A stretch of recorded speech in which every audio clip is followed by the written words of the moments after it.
Bonjour, dans cette vidéo, nous vous expliquons que faire quand vous avez obtenu une protection en France. Que vous ayez obtenu le statut de réfugié ou de protégé subsidiaire, la préfecture doit vous délivrer, dès l'obtention de la décision, un récépissé de demande de titre de séjour de 6 mois avec la mention « bénéficiaire de la protection internationale ». La préfecture peut vous demander une adresse personnelle ou une attestation d'hébergement. Vous pouvez apporter une adresse de domiciliation. Ce récépissé vous donne droit au travail et ouvre vos droits sociaux, compte bancaire, allocation, couverture maladie, demande de logement social. Ce récépissé sera renouvelé jusqu'à ce que la préfecture puisse vous remettre la carte de séjour définitive.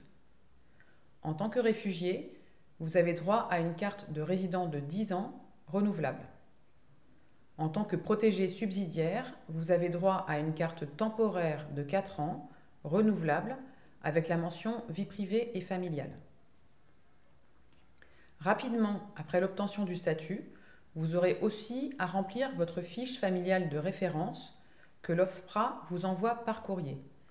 Elle permet de reconstituer votre état civil complet. En moyenne, il faut attendre plusieurs mois avant de recevoir son acte de naissance de l'OFPRA.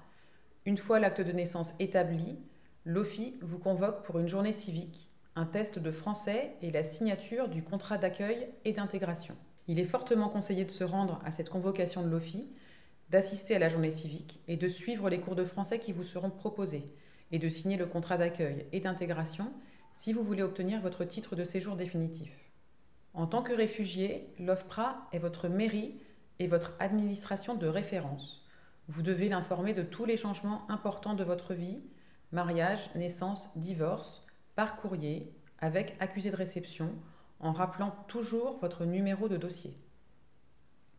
L'OFPRA peut mettre fin à votre statut si vous y renoncez, si vous avez obtenu la nationalité française, si vous revenez volontairement dans votre pays d'origine, si vous faites toute demande auprès du consulat, de l'ambassade ou de l'administration de votre pays d'origine, ou si les raisons de votre asile n'existent plus. Vous pouvez avoir des échanges réguliers avec votre famille restée dans votre pays d'origine, vous ne risquez pas de perdre votre statut. En tant que réfugié ou bénéficiaire de la protection subsidiaire, vous bénéficiez du système de protection maladie. Vous pouvez obtenir la complémentaire CMU-C sous condition de ressources. À l'obtention du statut, l'allocation de demande d'asile, ADA, s'arrête. La reconnaissance du statut de réfugié ou le bénéfice de la protection subsidiaire vous donne droit au travail. Ce droit au travail est précisé sur votre récépissé. Si vous ne travaillez pas, d'autres aides financières sont possibles. La Caisse d'allocation familiale, dite CAF, propose différentes aides sociales, comme le RSA pour les personnes de plus de 25 ans et les allocations familiales pour soutenir les personnes qui ont plusieurs enfants à charge. Nous vous conseillons de prendre connaissance de toutes ces aides dans un centre de la CAF ou auprès des services sociaux de secteur ou du département ou encore sur Internet. Si vous n'avez pas de logement stable, sachez que dès l'obtention de votre récépissé, vous pouvez faire une demande de logement social auprès de la mairie de la commune où vous êtes domicilié. Il faut savoir que le délai d'attente est variable en fonction des départements et globalement long en Île-de-France, entre 4 à 10 ans d'attente pour une première proposition. En attendant, vous pouvez appeler le 115 pour demander un hébergement d'urgence.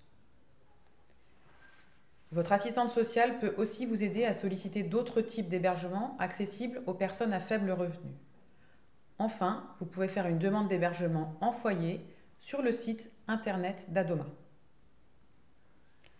Si vous souhaitez voyager à l'étranger, vous devez attendre d'avoir obtenu votre carte de résident ou votre carte de séjour temporaire pour faire une demande de document de voyage à la préfecture de votre lieu de résidence. Enfin, faites attention, vous ne disposez que d'1 an après l'obtention de votre statut de réfugié ou de la protection subsidiaire pour faire la demande d'échange de votre permis de conduire étranger. Bonne continuation à toutes et à tous.